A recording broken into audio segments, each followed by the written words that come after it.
I don't know about y'all, but I've been having a really good time with Absolute Superman, and issue 20 definitely is one of my favorites just from the action alone. Before we really get into it, we gotta address a certain character's audacity, because once again, Absolute Hawkman continues to be the worst person ever in this issue. He's easily top 3 most insufferable people in the Absolute universe.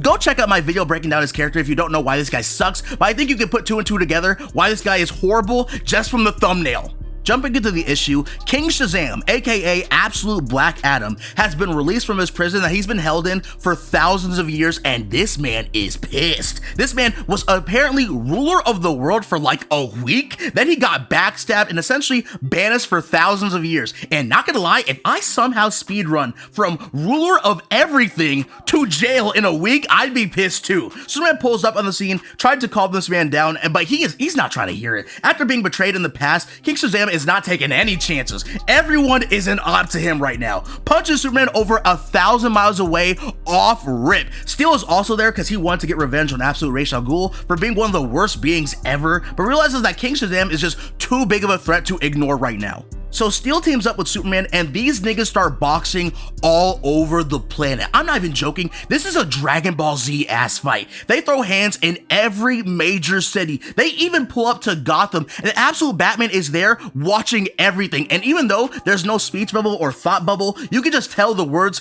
contingency plan have suddenly popped into this nigga's head. They crash land on a random island, and all of a sudden the air starts smelling like rotten eggs because Hawkman decided to pull up and starts trying to give Superman and Steel orders. Like, I'm sorry, nigga, you literally just pulled up. Man, you've only been there 5 minutes, man. You've only been at the football club for 5 minutes.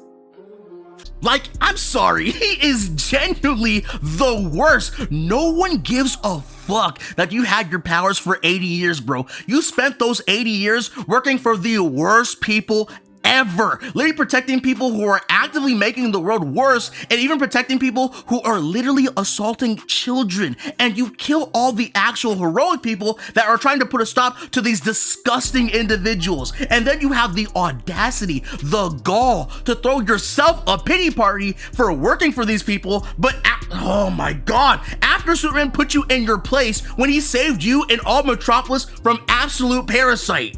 Now, you'd think that he would start to do good when he starts to reflect on how horrible he's been, but he just pulls up and immediately starts talking shit to Supes, saying, I'm here to do what you can't, just to get blasted by King Shazam. And let me tell y'all right now, I cheered at this. I jumped out of my seat for this, because truly fuck this nigga. He is the guy who is willing to kill 3 million innocent people to carry out his boss's orders, but then starts to complain about how hard his life is. Like, bitch, I am not trying to hear that shit. So they start fighting again, 3v1. Superman, Hawkman, and Steel start jumping King Shazam. And again, it's really just like DBZ, because all sorts of disasters are occurring around the world from their battle. It gets so bad that because Kal-El can manipulate solar energy a lot more freely in this universe compared to the main Superman, Kal literally lit his own hands on fire with his own heat vision to use as solar-powered gauntlets to beat on King Shazam. Like, that, I'm sorry, that's kind of badass to me, I'm not gonna lie. But also, Superman being the GOAT and trying to limit the destruction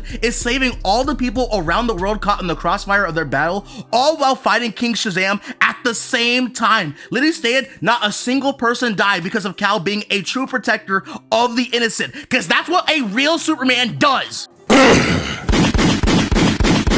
I really hope we can stop saying that the Absolute Universe is just mindless, edgy violence now. Can we do that, pretty please? This isn't Injustice Superman. This is not your Zack Snyder Superman, that's for sure. It doesn't really matter how badly the situation is. Absolute Superman, just like his main universe counterpart, is going to save every life that he can, no matter the situation. If you actually read his book, you realize he's the sweetest guy ever, but he got slammed with a bunch of trauma. But he doesn't lash out at innocent people despite the baggage that he's carrying. But getting back to the fight, the 3 of them are jumping King Shazam, yes, but this isn't a JJK style jumping. This is Madara versus the Shinobi Alliance. This is Broly versus the Z Fighters. They got reverse jump, ladies and gentlemen, because apparently King Shazam was just that strong. But Superman ain't going out like that and still runs the fade. Doesn't matter if he's stronger right now, Absolute Kal-El is not giving up just because the odds are stacked against him. That is GOAT behavior. And in the midst of their back and forth, Superman, who is blatantly constantly doing most of the heavy lifting,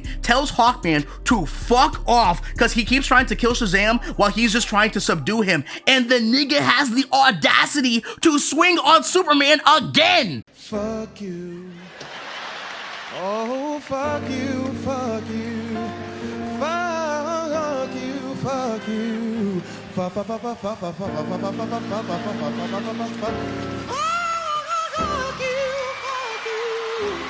Then Shazam pulls up and lands a mean swing on Cal, and at that point, the three of them get dogged by this unit again. Not gonna lie to y'all, it is not looking good, ladies and gentlemen. However, in the final moments of the issue, Hawkman finally decides to be less of a bitch than usual and tells Superman to take his hammer and use it against King Shazam. And Steel does the same thing with his hammer. And what's crazy about Steel is that somehow he made his hammer powered by a neutron star? Like, nigga, how? How did you harness the power of a star? Like, are you Thor from Infinity War? Like, damn, bro, like, you got my respect for that one. So finally, Superman pulls up solo dolo on King Shazam one final time, grabs that man and throws him to the moon. So there's no more collateral damage on Earth, no more innocent people caught in the crossfire. It's just the two of them. And as soon as King Shazam gets up, he gets rocked by the hammers of Hawkman and Steel and looks up to see Superman in full armor, dual wielding the hammer, saying that you're not leaving until you say the magic word. Like, nah, that panel is tough. Jason Aaron decided to give this man the sauce today.